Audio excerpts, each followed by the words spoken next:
부활하신 주님께서 베드로를 찾아와서 말씀을 나누고 계십니다. 이 사람들보다 너는 나를 더 사랑하느냐. 여기서 그 사람들이 돼 있는데 굳이 이것을 뭐 다른 사람이 나를 사랑한 것처럼 그것과 비교할 필요는 없어요. 우리 NIV 같은 데 보면 이것들보다 이렇게 아마 이 번역이 더 맞을 거라고 생각하는데, 그러니까 네가 이런 것들, 어떤 배라든가 어떤 고기 잡는 어떤 양식, 아니면 고향에서 그냥 편안히 거주하는, 그냥 살아가는 그런 것들보다 나를 더 사랑하느냐. 그럴 때 베드로는 내가 그렇습니다, 그렇게 얘기를 했어요. 그러자 주님께서 하신 말씀은 내 어린 양을 먹이라, 이렇게 했습니다.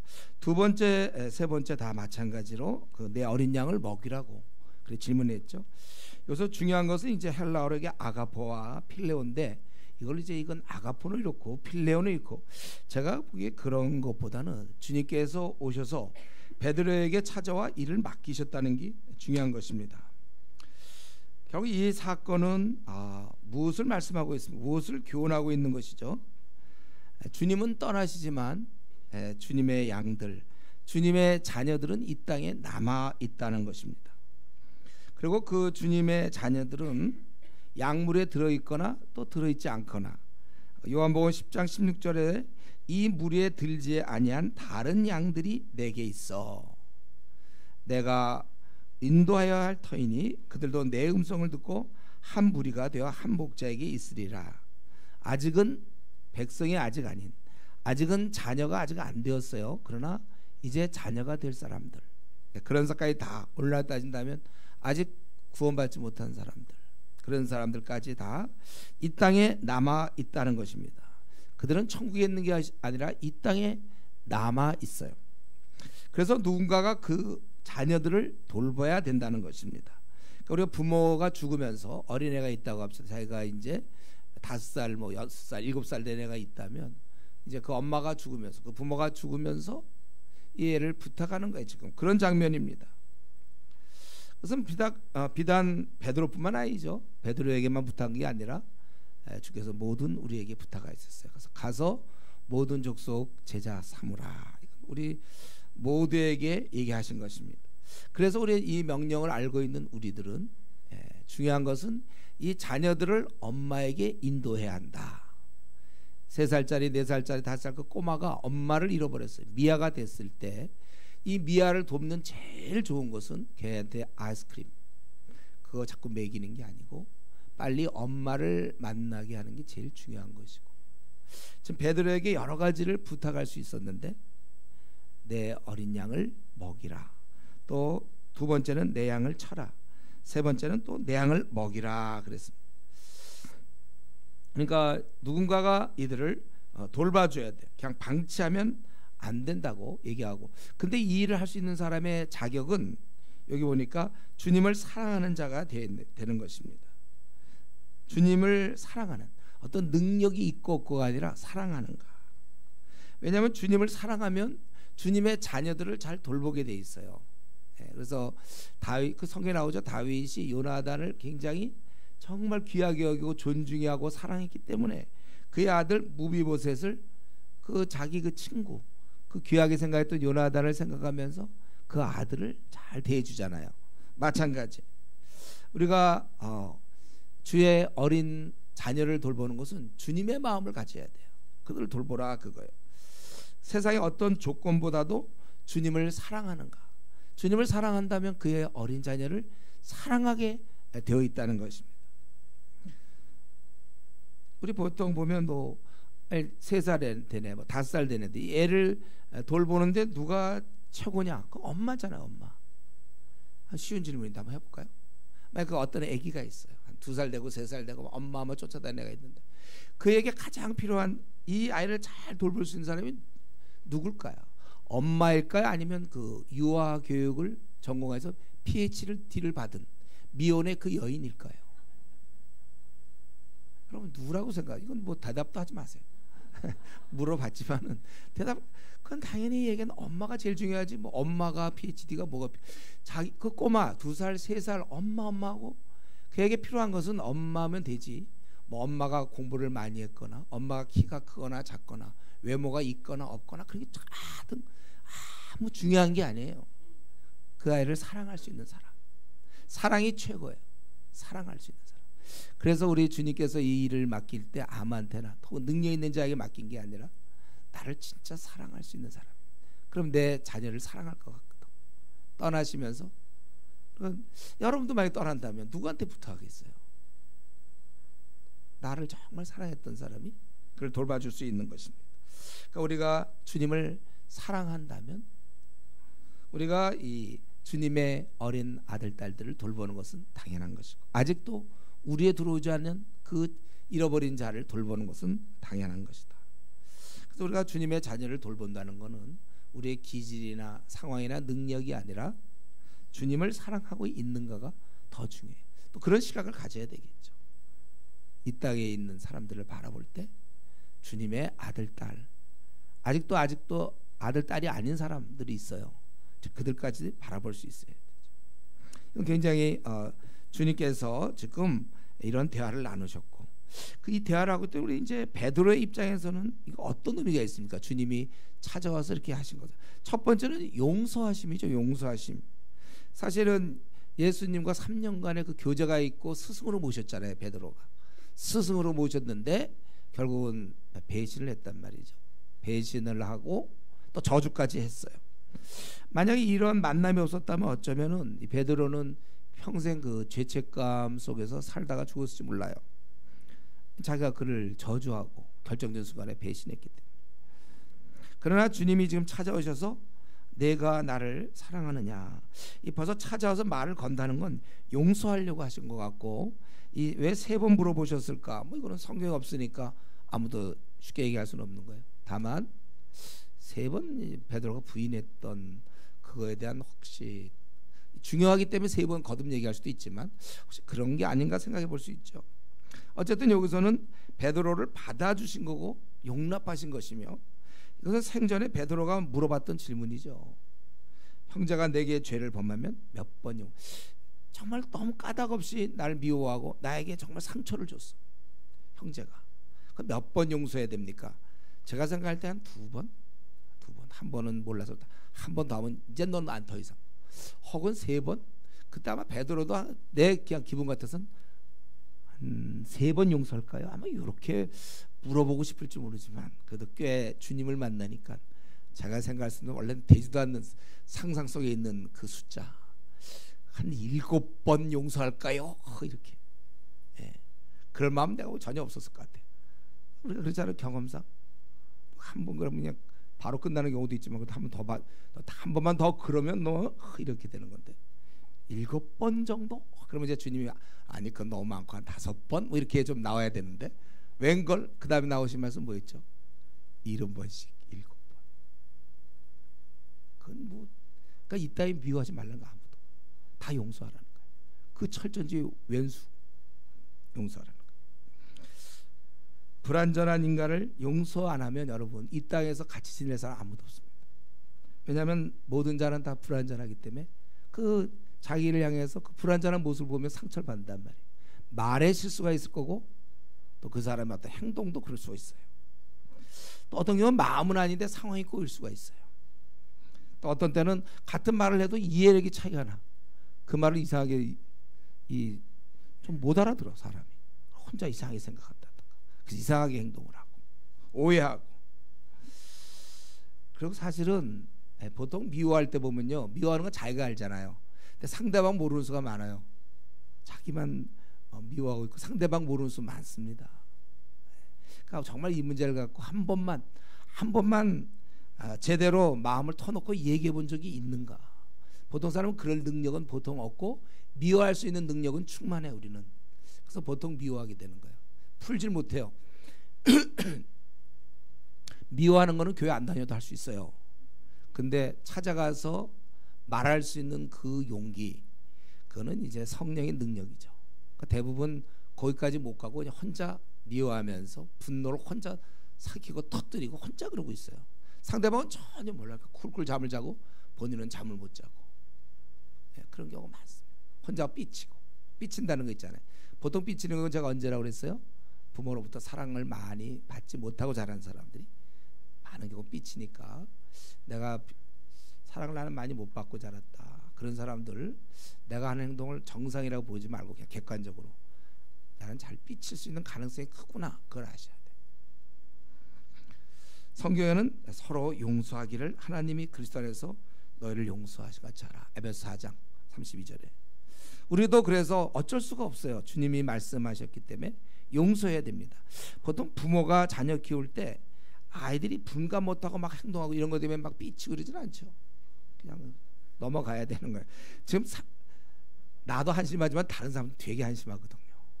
그 한심한 사람이 그 한 거에 대해서 너무 삐치지 마세요. 부모의 마음을 가지세요.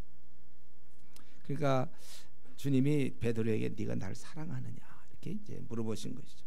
우리가 오늘 이 말씀을 보면서 우리도 남을 용서하셔야 됩니다. 그렇구나. 그렇다면 내가 미워하는 자가 누가 있습니까? 자기가 알아요. 찾아가세요. 성령의 능력으로 찾아가요. 기도 많이 해야 됩니다. 우리의 자연인 우리로서는 절대 찾아갈 수가 없어요. 아니, 화해하고 싶질 않아요. 그냥 미움을 즐기고 싶어요. 우리는 죄성이 많아서 어쩌면 미움으로 생을 살아갈 수가 있어요. 그거 힘이 있거든. 미움 자체도 힘이 있고 사랑 자체도 힘이 있어서 복수를 하겠다 해서 복수의 일념으로 했다가 그다가 복수하고 나면 뭐 영화 같은 데 보면 없어요. 그러면 허탈하잖아요. 복수 끝나고 나면. 그러니까 복수 때문에 살아가는데 복수가 끝나면 어떻게 해요? 우리는 미움을 즐길 수가 있어요. 우리 죄성 중에 교묘히.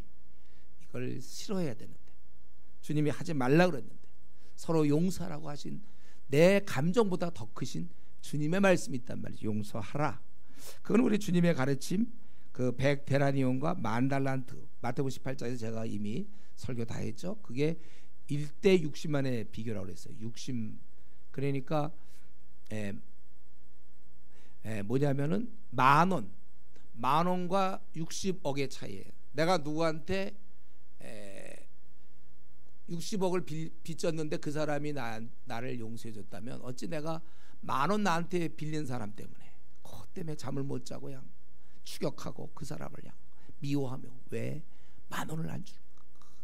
막 그렇게 그럴 수가 있느냐? 너희들은 60억을 나한테 탕감받고 어째서 그가 돈이 없어서 못 갚는 그거를 미워하느냐? 똑같아요. 내가 누구를 미워할 자격이 애당초 없어요. 그걸 알고 계시겠죠, 여러분? 내가 누구를 미워할 수 있는 자격이 불가능해. 자격이 안 돼. 이미 60억을 받아놓고서는 10,000원 그거 안 되는 거예요. 60억을 탕감받고 난 10,000원은 꼭 받아야 되겠다. 돈도 없는데 그 사람 불안전하고 미성숙해서 그러는데 그걸 그냥 10,000원 갚아라 목 졸르고. 그게 내가 누구를 미워하고 속으로 품고 다른 사람 다 용서해도 저 사람은 안 돼, 그러지 말라는 거죠. 혼자 삐치지 말고 용서하라. 주님이 지금 자기가 3년 동안 따라했던 제자가, 저도 제자가 많은데 뭐 제자 중에 배신한 제자 있어요. 저한테도 참 섭섭하죠. 섭섭해. 그러나 미워하면 안 돼. 제가 삐치지 말아야 돼. 용서해야 돼. 때로는 이것이 이제 부부 사이 그럴 수 있습니다. 부부 사이에서도 미워할 수 있어요. 아내를 항상 미워하거나 남편을 그냥 끝까지 미워하거나 부모 자식 간에도 그래요. 그래서 의절 같은 거 있잖아요. 친구 사이에서 또 조장을 미워할 수 있어요. 조언이 또 조장이 또 조언을 아주 미워할 수 있어요.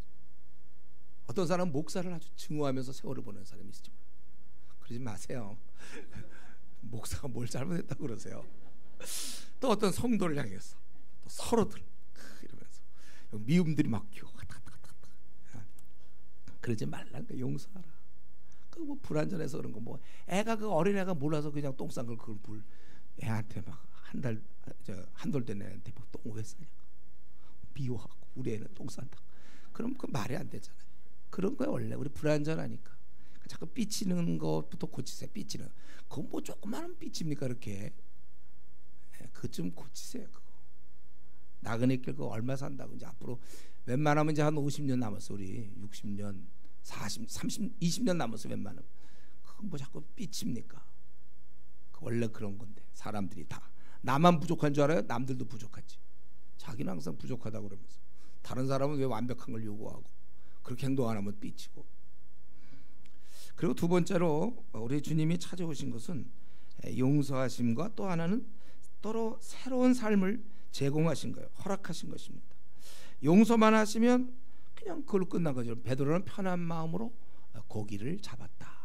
물고기들을 잡아서 먹고 살았다. 이렇게 기록되는 거죠. 편한 마음으로. 원래는 죄책감 속에 평생 살다가 고기를 잡긴 잡지만 편하지 못한 가운데 살다 죽었다. 그렇게 될 건데 이제 그게 아니라 용서하심과 더불어 무슨 말씀하셨냐면 내 어린 양을 먹여라. 내 자녀를 네가 책임져라.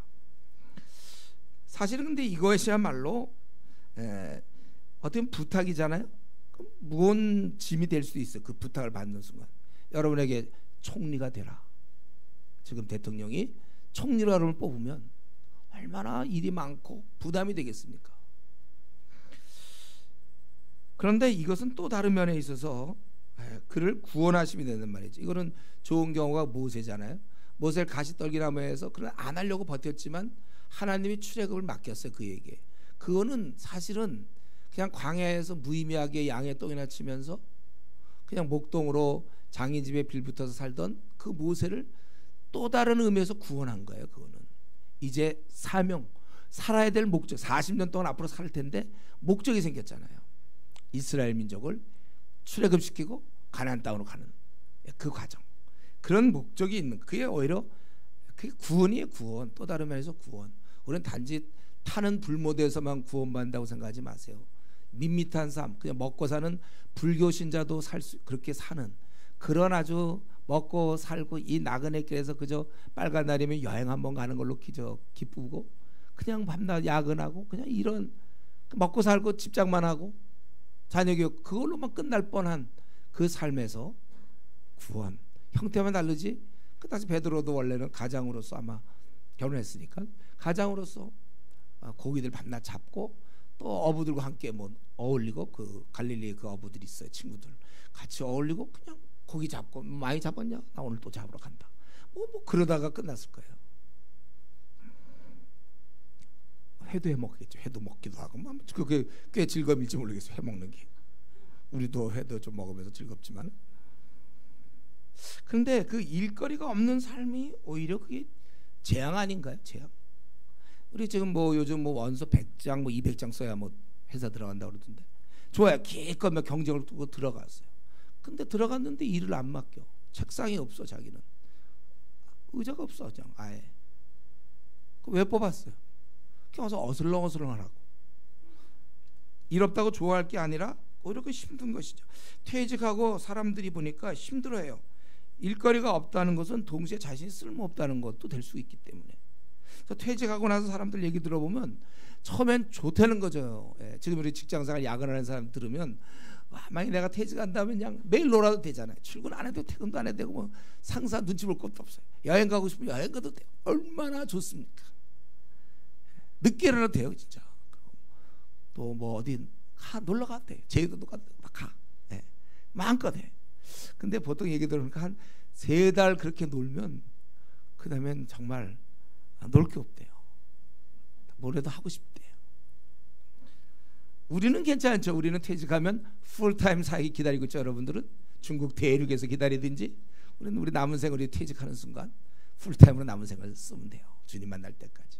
못다한 거 그동안 야근하고 제대로 못한 거 이제 마음껏 남은 생 20년 정도 한 70까지는 일 열심히 한다면 50대 60대 한 20년 정도 25년 막 그렇게 우리 하니까 되는데 일반적으로 그게 안 되는 일거리 없는 거는 좀 쓸모가 없다는 거와 비슷해요.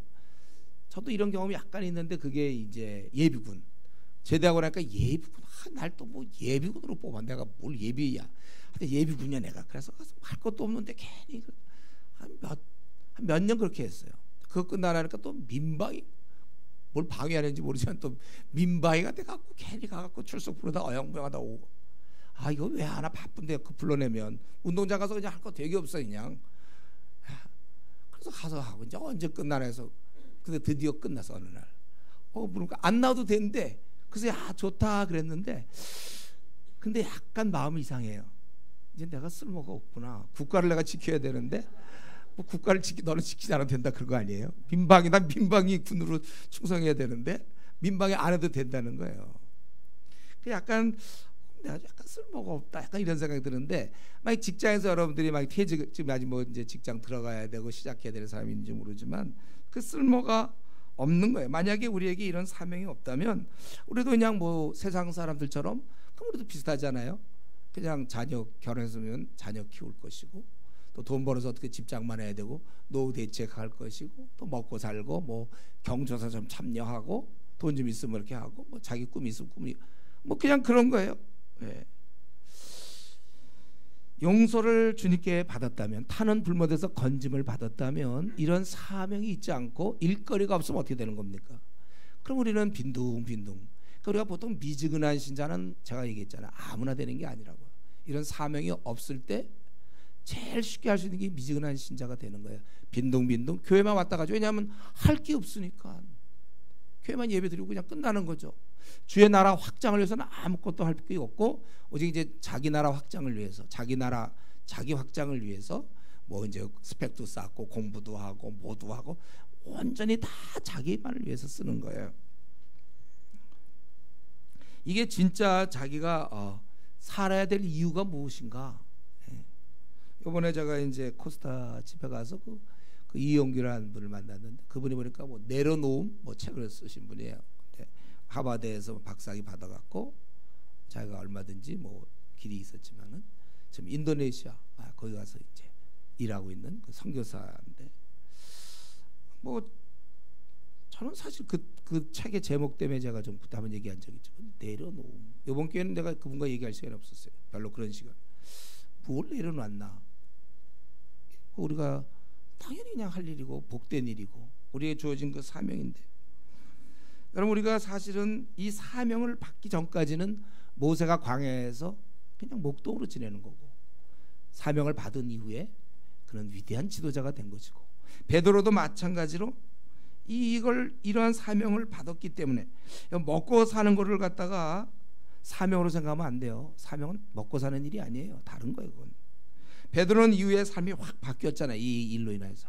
그래서 그가 3,000명 5,000명을 주님께 인도했고, 성전에서 못 걷는 자를 걷게 하기도 하고, 그 애니아의 경우 중국 병자였지만 일으키잖아요. 수많은 병자를 또 그가 지나가는 새 그림자라도 쐬면 낫기도 하고, 대로마 제국의 핍박하에서도 교회 공동체를 지키며 목숨을 내놨습니다.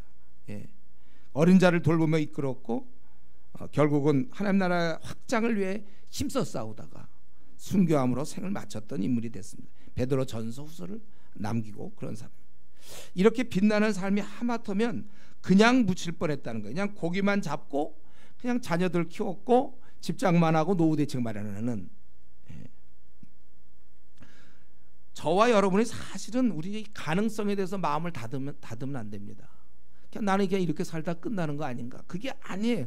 지금 혹시 여러분이 미지근하게 빈둥빈둥 혹시 영적인 면에서는 회사에서 출근하고 뭐 야근하고 나름대로 했는지 모르지만 그거는 그냥 먹고 사는 일이고, 이제 내가 하나님 나라에 대해서 빈둥빈둥 걸었다면 여러분 기도하세요. 여러분 혹시 내가 지금 이렇게 위대하게 살아야 될 인물, 여기 우리 계단에 이름들 많이 저 사진들이 있잖아요.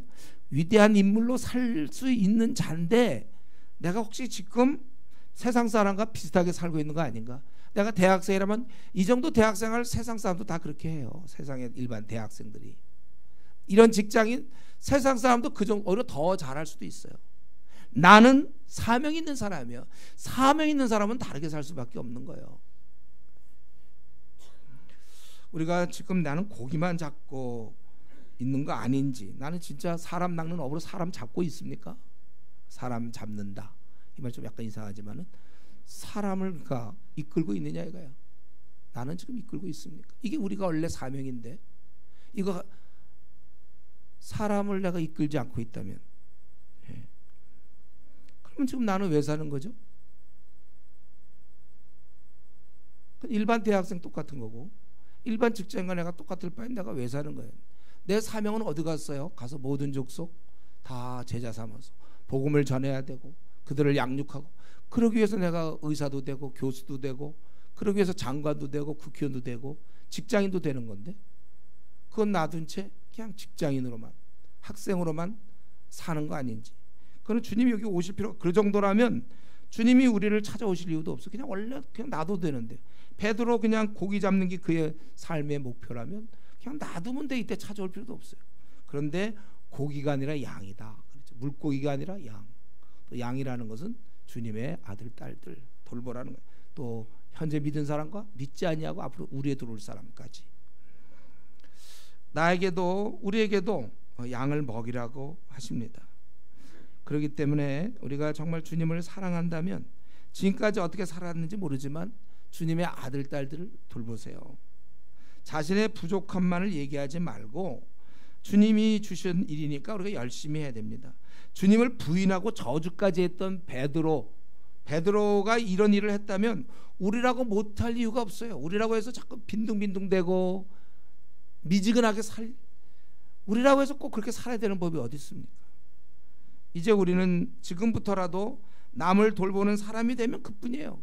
이제부터 돌보면 되는 거야. 그러면 지금부터 카운트가 돼서 남은 생 50년 더 살든지 40년 더 살면 그건 하나님 나라에서 여러분들이 열매 있는 거고, 그냥 이 앞으로 40년 50년 나오는데 계속해서 나의 그 어떤 스펙을 쌓고 내가 이 땅에서 인정받는 길 가고 먹고 사는 데만 한다면 그건 별로, 그건 세상 사람과 비슷하게 사는 것이죠. 그러니까 세상 사람들처럼 살 것이냐 아니면 하나님의 아들 딸로서 살 것인가는 여러분의 결정인 것입니다. 그래서 우리가 지금부터 이제부터 우리가 하나님의 아들 딸을 돌보며 살겠다, 그렇게 살면 되는 거예요. 전 대학교 2학년 때였어요. 대학교 2학년 때부터 마음을 결정해서 제 생은 완전히 바뀐 거 아닙니까? 그 결심이 중요한 것이죠. 그리고 단 한마디만 더 한다면, 베드로의 경우는 예수님과 함께 지나면서 예수님으로부터 많은 교훈과 가르침을 받았는데, 이에 비해서 우리는 하나님의 아들 딸들을 먹이고 돌봐주려 해도 나부터도 주님의 뜻을 잘 모르는 수가 있단 말이에요. 그러니까 성경을 공부하셔야 되는 거예요. 그래서 이렇게 하면 좋겠습니다. 여러분 현재 여러분 성경을 몇 권씩 연구했죠? 지금 우리 대학생들도 몇 년 다니면 지금 한 대학생 중에 많은 사람 30권까지도 연구하고 그러던데, 우리가 현재 성경 연구한 거 있죠? 그 범위 내에서 사람을 도우시고, 그러나 우리가 아직 66권을 끝을 못 냈으니까 계속 공부해서 거기에 멈추지 말고 계속 성경을 배우고 공부해. 디모데에게 바울 사도가 부탁한 것처럼 전심전력해서 여러분들이 가르치고 또 배우는 일에 거하라고 그랬는데, 우리가 더 많은 주님의 아들 딸, 그리고 이제 장차 태어날 아이들을 위해서, 그들을 돕기 위해서 더 많이 준비해야 되고, 이왕 돕는 것 탁월한 실력을 갖추셔야 됩니다. 탁월할 수 있도록 더 부지런히, 우리가 일주일에 한 장씩 성경 공부하지만 한 장 하지 말고, 여러분 또 제가 보니까 우리 청년분 자피보 모임 있던데, 자발적 PBS 모임, 제가 월요일 날 와보니까 막 성경 공부들 하고 있는데, 모르겠어요. 그게 요번 걸 준비하는 건지 따로 한 장 하는지 그건 내가 잘 모르겠지만, 하여튼 공부들 하세요. 2장씩 하면 더 좋을 거고, 대학생들은 방학이 있으니까는 빨리빨리 많이 할 수 있는데, 우리 직장인들은 또 주부들은 그런 기회가 많지 못하니까 하여튼 노력해서 일주일에 한 2장씩이라도 성경을 연구해서 빨리 연구해서 아는 만큼 자꾸 배워줘야 될 것입니다. 이제 우리는 남은 생 어떻게 살아야 되는지 확실히 알았습니다. 우리 이제 남은 생은, 이제는 우리가 남은 생 주님의 아들 딸들을, 또 예비 아들 딸들을 도우면서 살아야 된다. 그러니까 이쪽은 전도요, 양육요. 그래 이제 이런 거 하면서 살면 되는 거예요. 그럴 때 어떤 자세로 살아야 되는지를 우리는 오늘 18절부터 23절을 통해서 한 2가지 정도를 우리가 배울 수 있죠. 2-3가지를 알 수 있는데, 첫 번째는 우리 이렇게 말씀하셨죠. 18절에 내가 진실로 진실로 네게 이르니 내가 젊어서는 스스로 띠띠우고 원하는 곳으로 다녔거니와 늙어서는 네 팔을 벌리리니 남이 네게 띠띠우고 원하지 아니하는 곳으로 데려가리라. 우리는 18절 이렇게 볼 때 이게 뭔지 약간 희미하게 짐작은 하지만 잘 몰라요. 근데 몰라도 관계없어요. 이거는 18절을. 왜냐하면 19절에 주님이 설명해 주셨거든. 이 말씀을 하시면 베드로가 어떠한 죽음으로, 여기서 우리 순교당하잖아요. 하나님께 영광을 돌릴 것을 가르치심이로라. 이 말씀을 하시고 베드로에게 이르시되 나를 따르라 하시니라.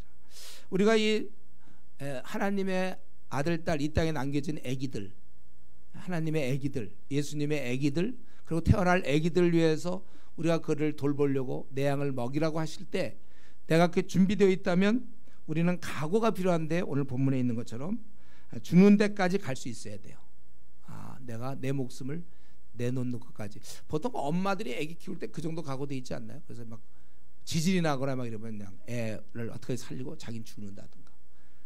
어떻게 하든지 아기 위해서 우리 목숨을 버릴 수 있어요. 부모는 정말로 아들 딸 위해서는 얼마든지 죽을 수 있거든요. 마찬가지. 죽는 데까지 갈 수 있어야 돼요. 여러분들이 아직 이제 미혼들은 뭐 잘 모르겠지만은 이제 자녀가 있는 사람들은 자녀 키울 때 그 마음을 알잖아요. 죽는 데까지 가요. 여기 베드로가 결국 어떠한 죽음으로 하나님께 영광 돌릴 것을 가리킵니다. 그러니까 남을 돌보는 것, 즉 주님의 아기들을, 어린 아이들을 돌보는 것을 결코 쉬운 일이 아니고 그건 참 많은 갈등과 아픔이 있어요. 이거는 마찬가지죠. 여러분들 엄마가 되는 게 쉽겠습니까? 엄마를 가만히 보면 한 애가 하나도 그렇지만 두세 명 된다고 합시다. 자기 삶이 어디 있어요?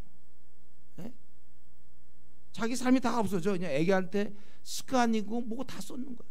밥 제대로 못 먹으면 어느 애가 또 사고 치고 뭐 똥 싸고 막 뭐 하고 막 위험한데 오르락가르고 한 두세 명만 되면 밥 제대로 못 먹어요. 엄마들한테 물어보세요. 뭘 우아하게 아주 음악을 들어가면서 뭐 레스토랑에서 아주 우아한 식사, 그거는 처녀 때, 그건 결혼하기 전에. 그때 그러지 뭐 애 한 둘셋 있어 보세요. 뭘 그렇게 우아하게, 뭘 어떻게 우아? 자기 시간 다. 그래서 세상 사람들은 이제 그러다가 애들 다 크면 문득 내 생은 뭔가. 그래서 뭐 이제 그때 뭐 막 바람 피는 사람도 있고 뭐 잘못되는 사람도 있잖아요. 자기가 뭔가 뭐 얼마나 귀한 일을 한 건데 자녀를 키웠는데 뭘 뭔가가 뭐예요? 아주 훌륭한 일을 하신 분이지. 근데 어쨌든 엄마 되는 건 쉬운 게 아니에요. 그리고 입양을 한다 할 때 갓난아기 입양한다 할 때 얼마나 키우기 그게 어렵겠습니까? 마찬가지로 우리 주님의 어린 아들 딸들 우리가 돌봐야 되는데 그게 쉬운 것 같아요. 얼마나 말 안 듣는데. 저도 목사로서 이제 이런 일만 하는 거잖아요. 어떻게 보면 그냥 말 되게 안 듣고 고집 피우고 어리석고 막 따지고 덤비고 엉뚱한 길 가면서 우기고 막 많아요. 그런 경우 오해하고 비난하고. 그러니까 여러분, 이 내가 주님의 뭐 조장을 해보겠다, 아니면 나름대로 뭐 주님의 일을 해보겠다 할 때는 목숨을 내놔야 돼. 목숨까지. 우리 엄마는 그 정도 각오가 돼 있잖아요. 애기 낳다 뭐 죽을 수도 있다고 애기 막 이제 애기 낳으러 들어가잖아요. 막 그리고 실제로 애 키우다가 죽을 수도 있는 거죠.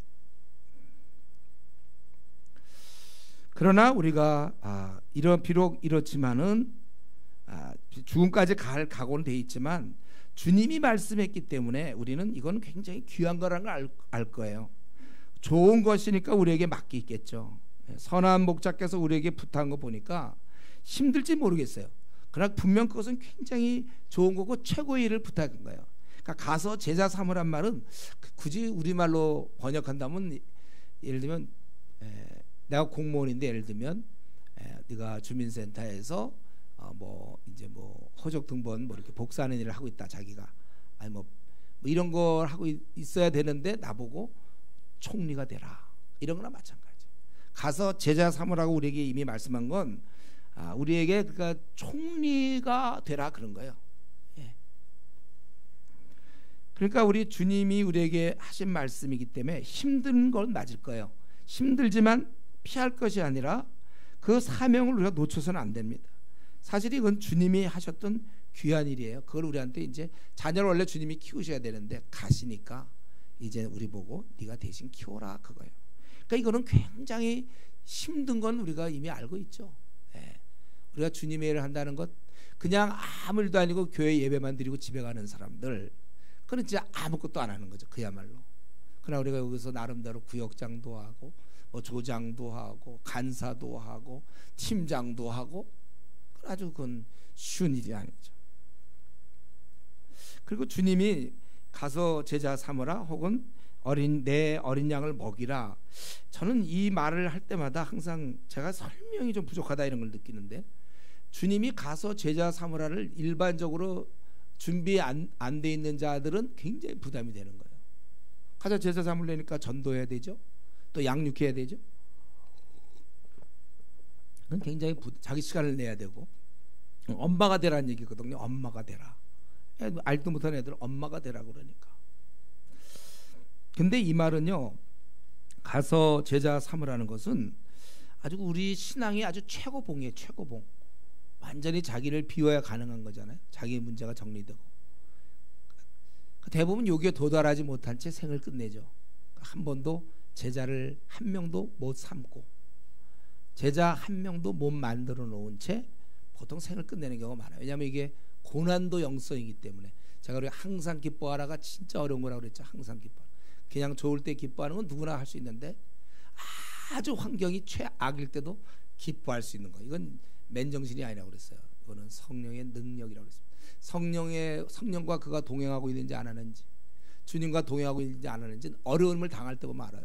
불평, 불만, 염려, 근심인가, 아니면 담대함과 기쁨과 감사로 사는가. 그거에 바로 결국 가서 제자 삼으라는 것은, 쉽게 얘기해서 이런 명령이에요. 제가 좀 생각해 보니까 이 예가 그렇게 썩 맞는 예도 아닌데 별로 떠오르질 않게 돼. 암만 연구해도. 그러니까 쉽게 얘기해서 이런 거라고 할 수 있어요. 네가 가서 너 물리학과 대학원생 가르쳐라. 그 말은 결국 우리가 어떻게 되냐면, 물리학에 대해서 최소한도 우리가 뭐 박사 정도 된다든가 가르칠 거 아니에요. 대학원생을. 그렇죠? 우리 신앙에서 가서 제자 삼을 정도 되는 건, 예수님이나 뭐 이런 분이 아니라 내가 제자 삼으려면 내가 굉장히 높은 위치에 올라가야 된다는 거예요. 그러니까 오히려 주님이 가서 제자 삼으란 말 속에는 네 신앙 그냥 미지근해 갖고 이룰 수도 없는 걸 아예 딱 해서, 결국 우리가 거기까지 올라가다 보면 우리 실력이 키워지는 거잖아요. 영적으로. 그러니까 예를 들면 요즘도 뭐 무슨 시험이 있다면, 뭐 토익 뭐 몇 점을 요구한다, 뭐 막 그러면 그 거기를 통과하기 위해서, 유학 가기 위해서 뭐 결국 그 실력이 돼야 되는 것처럼, 가서 제자 삼으라 할래니까 그 명령을 순종하려면, 그 정도 될 정도면 천국에 언제 주님 오셔도 될 만큼 아주 잘 준비되어 있는 상태일 때 가능한 거예요. 우리 자기 문제를 헤매이고 미지근한 신자들이 가서 제자 삼습니까? 그렇게 안 되거든요.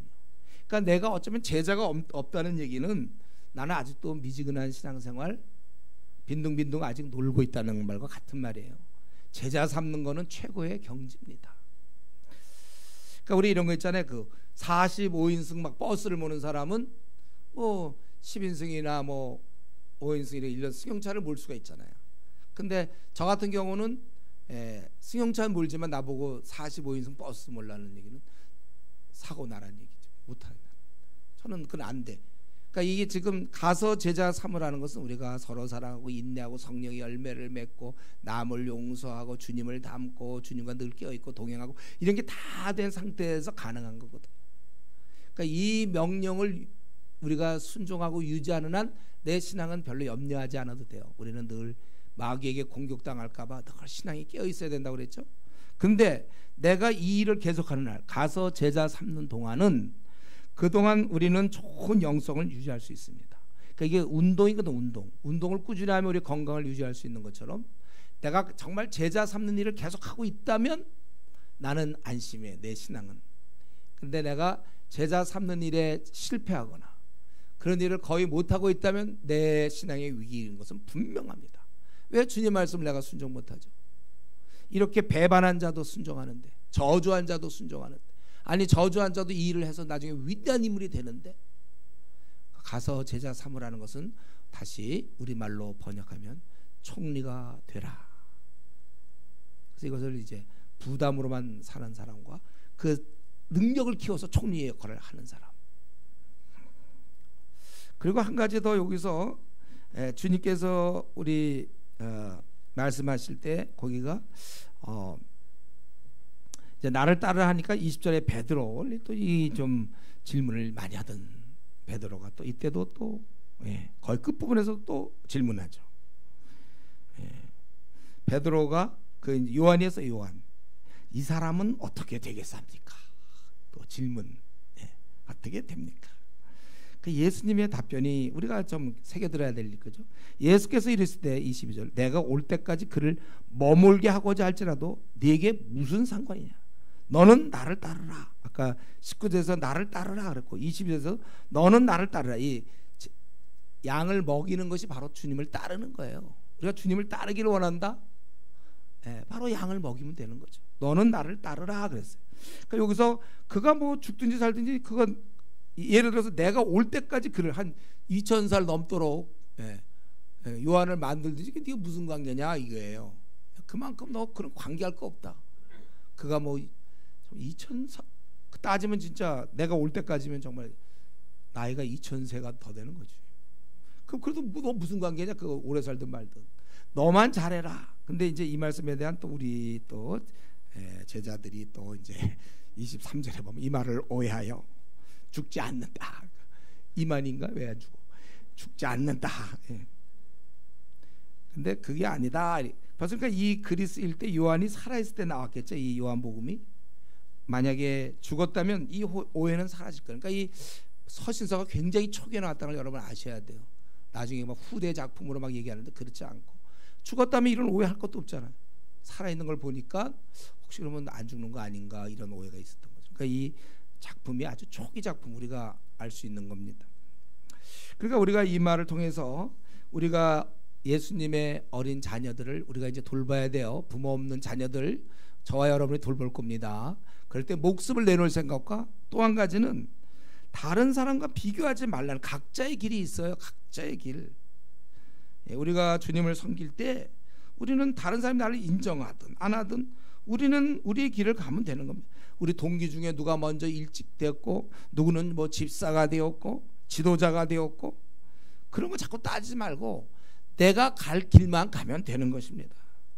애당초 원래 기독교는 애당초 남과 비교할 생각을 하지 마세요. 우리 자매들 어떻게 누구 놀러 갔다가 와갖고 그런 얘기 또 막 그 집 남편은 잘해주더라 그 아내한테. 괜히 아예 데리고 가지 말든지 그러면 가가지고 그런 거 보고 와요. 그 남편이 잘 되지 말든지 자기는 자기 길을 가면 되는 거예요. 근데 혹시 그 아내가 근데 남편이 얼마나 잘했는지는 혹시 보셨나요? 어쨌든 다른 가정은 누가 살고 뭐 그 남편이 돈을 많이 벌어오고 뭐 남편은 뭐 매일 집에 와서 뭐 설거지를 해주고 청소해 그래 그런 남편도 있어. 근데 어떤 남편은 와갖고 술 먹고 부시는 남편들도 있어. 그냥 자기는 자기 할 만큼 해요. 그냥 각자가 주어진 대로 살면 되는 거예요. 우리 애당초 남과 비교 누가 뭐 연봉이 높고 낮고 회사에서 뭐 일찍 끝나고 약 이런 거 다 비교하지 마세요. 그 사람 키가 크고 작고 외모가 뭐 그냥 내가 생긴 모습 그대로 그냥 살아요. 여러분 얼굴은 뭐 어떻게 바꿀 겁니까? 성형을 하면요 되게 이상하더라 얼굴이. 자연스럽지가 않아요. 하지 마세요 그런 거. 전 같은 거 있으면 빼든지 그건 괜찮아요. 근데 하여튼 뭐 그렇게 남을 그렇게 뭐 의식하고 키가 어떻게 되고 뭐 노래를 저희 이번에 사실 코스타 가가지고 강사들이 목소리가 좋아요. 목사님들이 참 목소리가 좋아요. 그거 좀 약간 부럽긴 해서 그거는. 그러나 그것 때문에 내가 실족하거나 이러진 않는데 목소리 좋아. 또 어떤 한 자매가 왔어요. 뭐라 그러더라? 그 파페라라고 그러나? 거기 가수. 동경에서도 있었고 미국에서 공부하고 그 자매 노래 부르는데 놀랬어요. 아주 고음인데 그냥 성량이 얼마나 풍부한지 귀를 막고 싶었어. 와, 참. 근데 나는 그 노래 잘하기 부러운 게 아니라 저분 목소리, 내가 지금 목이 상하고 나니까 그게 좀 부럽더라고. 근데 뭐 비교할 건 아니지. 그 사람 그 길 가는 거야. 그 사람 파페라 가수로 그냥 가고 나는 그냥 설교자로 살면 되는 거고. 각각의 길이 다른 거예요. 비교할 거 없어요, 여러분. 누구 연봉이 많든지 앞날이 잘 풀리든지. 나는 앞날이 꽉꽉 막힌 건 내 길은 내가 가는 거예요. 왜 나는 이런 가정에서 태어났는가? 아니 그런 가정에 태어나서 연단 받고 훌륭한 사람 되라고 그런 거죠. 남과 비교하지 마세요. 각자의 길을 가야 돼. 여기서도 뭐 그 사람은 내가 올 때까지 그를 머물게. 비교하지. 그 사람은 좋겠다. 나는 지금 50세에 죽는데 저 사람은 2000세까지 사는구나. 불화할 거 없어요. 각자 2000세 살면 또 좋을까요? 그거? 골골대면서. 우리 빨리 죽는 게 낫지. 비교하지 마세요. 저 사람 공부 많이 해야 돼. 난 공부 못해. 저 사람 외모가 좋다. 5개국어 하는데 나는 1개국어 하고, 저 사람은 돈 많은데 돈이 없고, 우리 남편은 뭐 어떻게, 우리 아내는 우리 애들은 영재 기운이 없고, 그런 거 하지 마요. 그냥 영재 기운 없는 근데 축구 잘하거든 걔. 뭐 그렇게 너무 따지지 마세요. 각자의 길을 가세요. 묵묵히 가세요. 여러분들, 어떤 사람은 영광을 누린 사람이 있어요. 이 길 중에. 또 어떤 사람은 영광을 하나도 못 누리고 사는 사람이 있습니다. 그러나 우리는 하나님께서 우리 각자에게 주신 길이에요. 같이 주님을 섬겨도 왜 누구는 편하고 누구는 나는 왜 이럴까? 그 하나님이 그렇게 허락하셨다. 받아들이면 되는 것입니다. 오히려 그 힘든 길이면 그게 조금 더 하나님이 나를 갖다가 인정하는 거 아닐까요? 오히려 쉬운 길은 아무나 해두니까 가게 하고, 이거 어려운 길이니까 좀 너같이 좀 능력자가 이걸 좀 맡아줘야 되겠다. 예? 그런 거 아니에요? 원래 좀 힘든 거를 회사에서 아주 굉장히 위급한 상황일 때는 어때요? 가장 그 뛰어난 사람을 거기다 투입시켜서 이거 좀 해결해라. 그렇게 되는 거잖아요. 쉬운 일 뭐, 그 동거도 오라 이런 거 약간 쉬운 거 아니에요. 그러나 이제 어떤 중요한 문제, 회사에서 위기가 닥칠 때 이걸 해결해야 될 때, 그때 이제 가장 능력이 있고 믿을 수 있는 사람은 네가 이것 좀 맡아달라 이런 거잖아요. 저는 그런 생각이 들어요. 저 같은 경우 이제 힘든 일을 만날 때마다 이건 저의 생각이, 제가 갖고 있는 신념인데, 주님이 나를 믿는구나. 그래서 저는 이렇게 지금 오늘날 한국 교회가 막 쇠퇴할 때 목사로서 사는 거, 젊은이들이 교회를 떠나고 지금 가난한 성도가 이렇게 늘어나고 중국 대륙은 여전히 15억의 인구가 복음을 알지 못하고, 들여다보면 아시아 98%, 95에서 98% 정도 어둠. 이번에 일본 가보니까 0.7%야 그리스도인이. 그래서 내가 우리 일본 애들 이제 마지막 설교할 때야 눈물이 나오더라고. 너희들이 희망이다. 너 일본에 진짜 그렇게 느꼈어. 제가 니들 정말 정신 차리고, 내가 그 일본 담당하는 사람, 중국 담당하는 사람한테 얘들을 그냥 교회 애들로 키우지 말고 다 사역자로 키우시오. 얘들이 몽땅 사역자가 돼도 일본은 너무 어려워. 지금은 다 사역자로 만드셔. 내가 그렇게 얘기했는데, 이분법이 아니라 뭐 얘들 중에 교수도 나오고 뭐도 나오고 다 알아요. 유학 온 애들도, 아니면 또 일본 애들도 있고.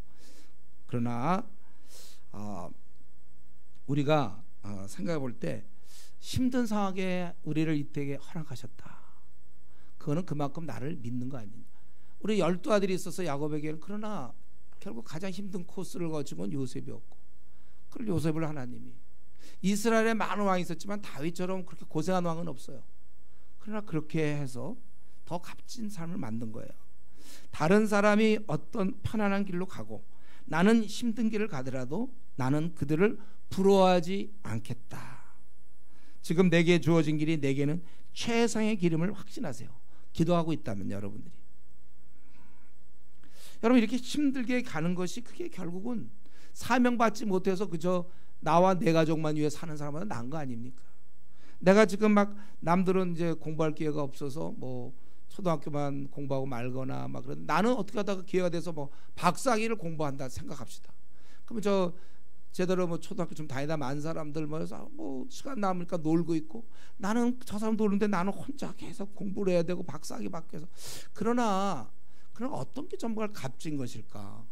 그냥 뭐 이렇게 놀고 쉬는 게 값진 겁니까? 아니면 힘들어도 땀을 흘리고 갈등하며 논문 쓰고 해서 또 박사학위 받아서 그게 더 나은 거 아니에요? 공부하는 게 더 놀 때보다 공부함으로써 오히려 더 큰 걸 얻을 수 있는 것처럼, 우리의 관심은 힘드냐 아니냐가 아니라 있느냐 없느냐에 대해 되니까, 일이 힘드냐 힘들지 않냐가 아니라 일이 있느냐 없느냐, 거기에 관심사가 있어요. 내가 지금 하고 있는 일이 있느냐 이거예요. 주께서 나에게 주신 이미 사명은 주셨습니다. 가서 모든 족속 제자 삼으라. 여기 오늘 말씀은 내 어린 양을 먹이라, 내 어린 양을 치라, 내 양을 먹이라 이렇게 말씀했는데, 이미 사명은 주셨는데 내가 이걸 감당하느냐 안 하느냐지. 힘드냐 아니냐는 그렇게 중요한 문제가 안 됩니다. 그리고 우리가 이제 말씀 마치겠는데, 우리가 정말 왜 내가 이런 일을 해야 합니까? 힘듭니다. 이렇게 대답하지 말고 오히려 나에게 이 일을 맡긴 거, 이걸 오히려 감사해야 되는 게 아니에요. 그러니까 모세가 죽고 나서 모세가 천국에서 그때 80세 때 자기를 불러주신 게 감사하지 않을까요? 그때 힘들었죠. 왜냐하면 이 말 많고 불평하고 또 광야길 걸어야 되고 힘들었지만 그 일 한 게 낫지. 그러면 그냥 이도로 장애 밑에서 거기서 소떼 양떼 똥이나 치면서 그저 그다음에 편안하게 진짜 뭐 누구한테 비난 들을 것도 없이 그 지내는 게 낫겠습니까? 모세의 삶은 부름 받은 이후의 삶이 진짜 빛나는 거거든요. 예. 그러니까 우리는 오히려 왜 내가 이런 조장일을 해야 되고, 내가 왜 그 남들 기장한 중국 팀장을 해야 되고, 왜 나는 집사일을 해야 되고 목사일을 해야 됩니까? 예? 나는 왜 조장일을 해야 됩니까? 남들은 그냥 그런 거 안 해도 되고 편안하게 와서 좋은 놀이하면 되는데 난 왜 그렇게 해야 됩니까? 또 왜 나는 이 땅에서 항상 이렇게 복음을 증거하고 그런 일을 살아야 됩니까? 여러분, 그렇게 우리가 힘들 걸 얘기하지 말고 오히려 우리는 이렇게 해야 되지 않아요? 뭐 나 같은 사람을 구원시켜 준 것도 너무 감사한데 여기에 총리까지 나에게 맡기십니까? 구원을 주셨는데 여기에 사명까지 주신 거, 이거 해도 해도 너무한 거 아닙니까? 나가 뭐라고 나를? 오히려 감사함으로 얘기해야지. 왜 나를 우리 뭐 대학생들한테 왜 나를 캠퍼스 대표로 만들었습니까? 이러십니다. 네? 하필 그 조그만 게 와가지고 그 학교 학생이 없다고 나 혼자니까 그래서 대표가 된 거를 왜 나는 대표해야 되나? 남들은 1학년 2학년 때 실컷 놀고 자기 스펙 쌓기 바쁜데 왜 나는 이런 일을 해야 되나? 정교생이 내가 언제 낳았어요? 정교생을 왜 내가 돌봐야 돼? 그게 아니라 뭐 나 같은 거 구원받은 것도 감사한데 어떻게 나에게 이런 큰 일까지 맡기셨는가? 혹시 이걸 빼앗아 갈까봐 두려워해야 돼요. 나에게 명하심에 감사로 받으며 나가야 되는 것입니다. 만약에 우리는 사명을 안 주셨으면, 저 같은 경우 만약에 저 대학교 2학년 때 그때 주께서 나를 불러주지 않았으면 난 내 삶은 뭐였을까요?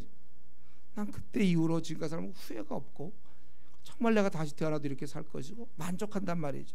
안도의 한숨.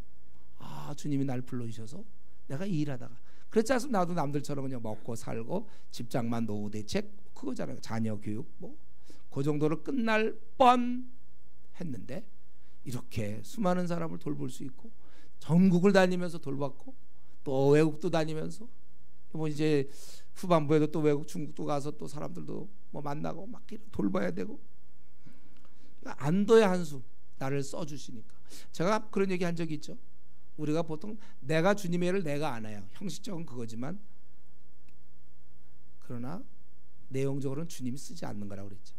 주님이 사람을 쓰지 않는 방식이 본인의 거절로 안 쓰는 거예요. 본인이 하겠다고 하면 하게 돼 있어요. 대부분 여러분 보세요. 자기 여기 조장된 사람들 보세요. 우리가 무슨 일이든 주님의 일은 그런 식이에요.